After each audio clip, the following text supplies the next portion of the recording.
Ingrid Bergman, at the age of 67, in the final pages of her memoir, she left behind a haunting sentence. He was massive.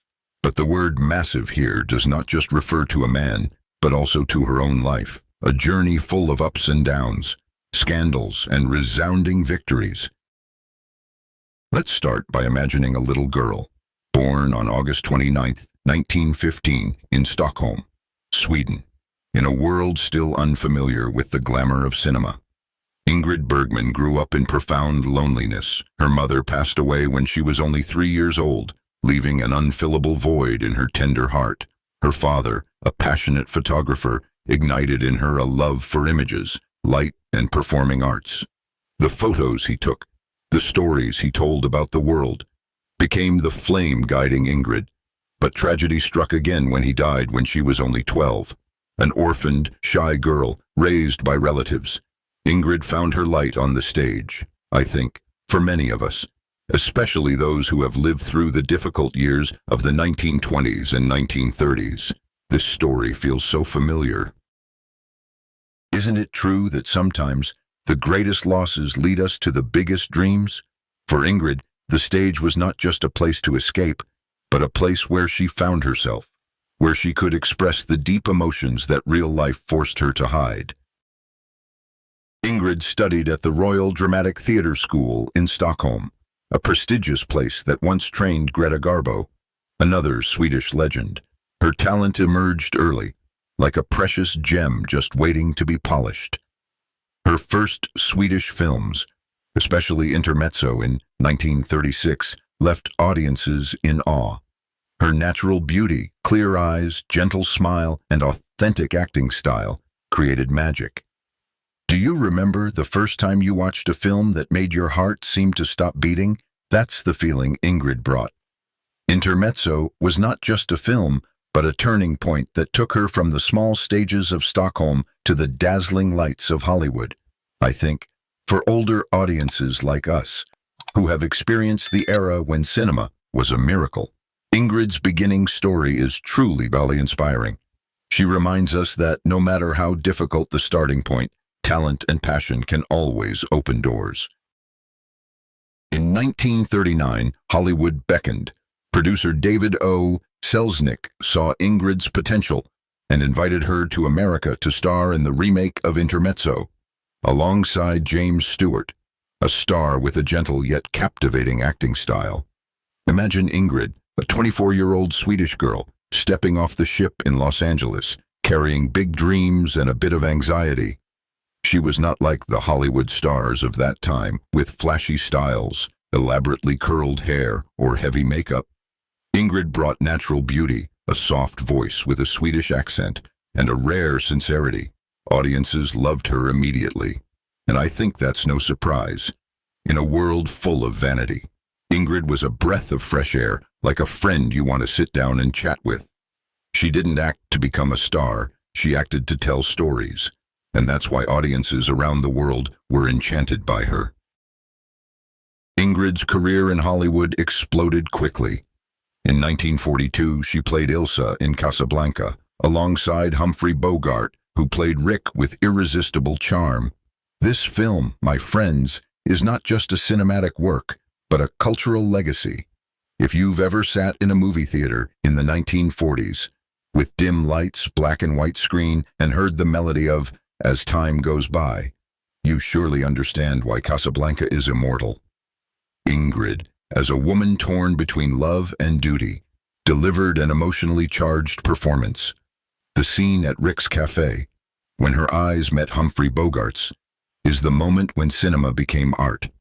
I often wonder, how can someone convey an entire world with just a glance? That's something only Ingrid could do. For older audiences like us, Casablanca is not just a film, but a memory, a part of the years when the world was fighting the darkness of World War II, and love seemed the only thing worth holding on to. Let's pause for a moment to think about the context of Casablanca. The 1940s were a chaotic period, when the world was engulfed in war. For many of us who lived through that time, films like Casablanca were not just entertainment, but a way to seek hope, to feel that no matter how dark the world, there are still stories of loyalty, love, and sacrifice. Ingrid, with her role as Ilsa, became a symbol of that hope. She didn't just act, she touched the hearts of millions. From soldiers on the battlefield to families waiting for loved ones to return. I think that's the power of cinema. And Ingrid was one of those who created that power. In 1944, Ingrid won her first Oscar for her role in Gaslight, a haunting psychological film. She portrayed a woman manipulated by her husband, pushed to the brink of madness. This role not only showcased her acting talent, but also proved her ability to portray complex characters, fragile yet strong. I think, for those of us who have witnessed the years when women often had to fight to assert themselves, Gaslight is a reminder of the power of the human psyche, of how we can be hurt but still find a way to stand up. The film, with Ingrid's performance, laid the foundation for discussions about psychological abuse, a topic still relevant today. Ingrid continued to shine in Notorious in 1946 alongside Cary Grant, in a story of espionage full of passion and betrayal. This film, directed by Alfred Hitchcock, is another masterpiece in her career. I think what made Ingrid special was her ability to balance fragility and strength. In Notorious, she played a woman drawn into a dangerous world, yet maintaining dignity and courage. Each of her roles was a journey, pulling us into deep emotions, from joy to pain, from hope to despair. Have you ever felt that a film could change the way you view life? That's what Ingrid achieved, not only for audiences of that time, but for generations to come. But Ingrid's life was not just glamour. She was a woman who dared to live authentically, and that sometimes led to storms. In the late 1940s, she made a bold decision, leaving Hollywood for Italy, collaborating with director Roberto Rossellini on neo-realist films like Stromboli in 1950, Europa 51, and Journey to Italy. These films were not commercially successful at the time, but are now recognized as masterpieces that shaped modern cinema. I think what is admirable about Ingrid is her boldness. In an industry where safety is the rule, she chose experimentation, art over fame. She wanted to tell authentic stories, reflecting real life, and that required courage not everyone has. It was in Italy that Ingrid's personal life became the center of a shocking scandal. She had an affair with Rossellini while still married to Peter Lindstrom, a renowned neurosurgeon. They had a daughter, Isabella, in 1952 when Ingrid had not yet divorced. The public was outraged. Hollywood turned its back, and the press called her a morality destroyer. But Ingrid did not bow her head. She divorced Lindstrom, married Rossellini, and continued working with unwavering passion. She and Rossellini had 2 more children, Roberto Ingmar and Isa Ingrid. I think, for those of us who lived through the 1950s, when society was harsh on women, Ingrid's actions were incredibly courageous. She chose her heart, even if it cost her criticism from the whole world. Do you agree that sometimes living true to yourself is the bravest act? Ingrid was not just a film star, but a symbol of freedom, of daring to break molds to live the way she believed was right. Her marriage to Rossellini, though full of passion, faced many challenges. Pressure from the public, cultural differences between a Swedish star and an Italian director, along with career difficulties, led to their separation in 1957. But Ingrid did not stop. In 1958, she married Lars Schmidt, a Swedish theater producer who brought her stability after stormy years. This marriage lasted until 1975, and during that time, Ingrid continued to balance stage and screen, proving she was an artist who could not be limited.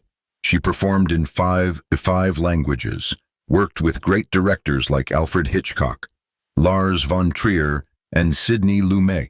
She won 3 Oscars, 2 Emmys, 1 Tony, and countless other honors. But above all, what made her immortal was the sincerity and dignity she brought to every role, every moment. Let's pause for a moment to talk about the diversity in Ingrid's career. She was not just a Hollywood star, but a global artist. She acted in Swedish, American, Italian films, and even on the English stage. She worked with directors of unique vision, from Hitchcock's suspenseful style to Rossellini's Italian realism. I think, for older audiences like us, who have witnessed the world's changes over many decades, Ingrid's flexibility is astonishing. She was not afraid to challenge herself, to step out of her comfort zone. Isn't that a lesson for us too? No matter our age, we can still learn, experiment, and grow. One of the most touching parts in Ingrid's memoir is when she talks about Marlon Brando. "He is truly great," she wrote. And this word does not just refer to his tall stature or captivating appearance. They met on the set of a romantic film in Hollywood. On a lightly rainy day, the studio was flooded with lights and hustle, but when Brando entered, everything seemed to slow down. He didn't just appear, he commanded the space. Ingrid recalled, his deep eyes seemed to see through her soul. In one scene, during an emotional dialogue, Ingrid forgot her lines, not because of pressure, but because she was drawn into Brando's sincerity. "It wasn't infatuation," she wrote, "but admiration. He made me want to be a better actor, a better person." I think this moment is truly special. Marlon Brando, with his powerful presence and groundbreaking acting style, left a deep impression on Ingrid's heart. For older audiences like us, who have witnessed Hollywood's golden age, isn't it true that sometimes we meet people who make us want to live better? That's what Ingrid felt from Brando, and that's what makes her story relatable. During a conversation on the sidelines of the set, under a shelter from the rain, Brando shared his belief that acting is a way to tell truthful stories. "Every role is an opportunity to touch the audience's heart," he said. And Ingrid was swept away by that sincerity. She wrote that Brando was not just an actor, but someone with the ability to inspire, making her reflect on herself and want to become a better version.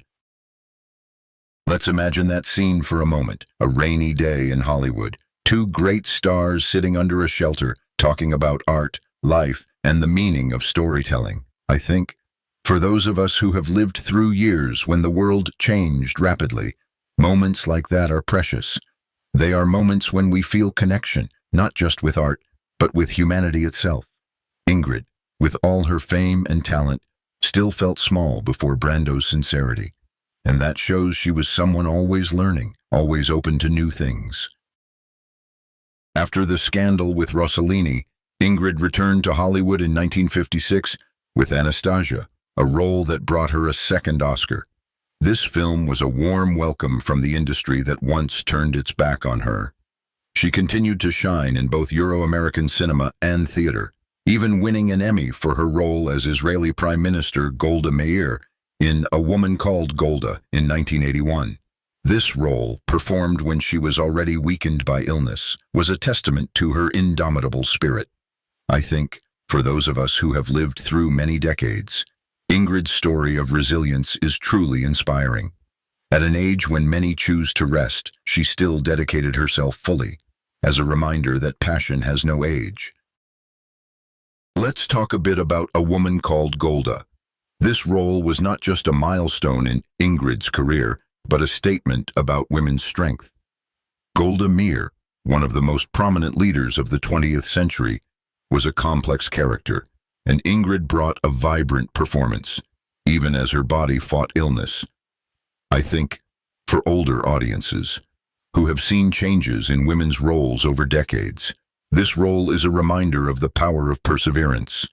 Ingrid, facing cancer, still found a way to tell Golda Meir's story, and that's a testament to her never-give-up spirit. But behind the glamour, Ingrid faced her greatest challenge, breast cancer. In 1974, while performing in The Constant Wife in London, she discovered a lump under her left breast. She had surgery, but the disease returned while she was making Autumn Sonata with director Lars von Trier. This film, with her role as a complex mother, seemed to reflect the pains in her own life. Despite the illness, Ingrid continued working, completing the Golda Meir role with extraordinary strength. I think, for older audiences, this story reminds us that, no matter how harsh life is, we can still find meaning in work and passion. Ingrid did not let illness define her, and that's a lesson we can apply at any stage of life. Let's pause for a moment to talk about Autumn Sonata. This film is one of Ingrid's last works, and it's special because of her collaboration with Lars von Trier, a director with a profound artistic style. In the film, Ingrid played a concert pianist, a mother facing traumas in her relationship with her daughter. I think, for those of us who have experienced complex family relationships, this film truly touches the heart. Ingrid delivered an emotionally charged performance, as if telling her own story. And amazingly, she did this role while battling cancer. Isn't that proof of art's power? When life becomes difficult, art can become a refuge, where we find meaning and healing. In her final days, Ingrid lived in an elegant apartment in Cheney Gardens, London, near the River Thames. She avoided the eyes of the press and fans, who gathered outside trying to catch a glimpse of her. The disease had spread to her spine, paralyzing her lungs, but she never lost her dignity. Ingrid passed away on her 67th birthday, August 29, 1982, beside her ex-husband, Lars Schmidt, and loved ones. By her bed was the book The Little Prince, open to the last page, like a reminder of life's purity and meaning. That book, with stories of love, loss, and simplicity, seemed a perfect reflection of her journey. Her funeral at St. Martin in the Fields Church in London was a solemn event, with 1,200 attendees, from stars like Liv Ullmann, John Gielgud, to her grandson Lucas Rossetti. Melodies like As Time Goes By from Casablanca echoed, evoking a bygone era. Lucas later shared, "I realized she wasn't just my grandmother. She belonged to the whole world." And indeed, Ingrid Bergman was not just an actress. She was a symbol of resilience, passion, and humanity. Let's pause for a moment to think about Ingrid's legacy. She left behind not only immortal films, but a story of perseverance. In a world where women were often judged by strict standards, Ingrid lived true to herself. She faced scandals, illness, and failures, but never let them define her. I think, for older audiences like us, Ingrid's story is a reminder that life is a journey, and every challenge is an opportunity to become stronger. Have you ever felt that? As age increases, we can still find joy and meaning in what we love? That's what Ingrid did, and I believe we can too. As we close this story, I want you, my wonderful audience, to reflect a bit. Ingrid Bergman lived a life full of ups and downs, but she never gave up. Whether on screen, stage, or in her battle with illness, she always chose to live authentically. Isn't that a lesson for us too? At 65, 70, or beyond, we can still live with passion, sincerity, and courage. Ingrid did it, and I believe we can too. Thank you for joining me on this long journey. If you enjoyed Ingrid Bergman's story, please like, share, and subscribe to the channel to discover more stories from Hollywood's golden age. See you in the next video. Have a wonderful day. 7.4s.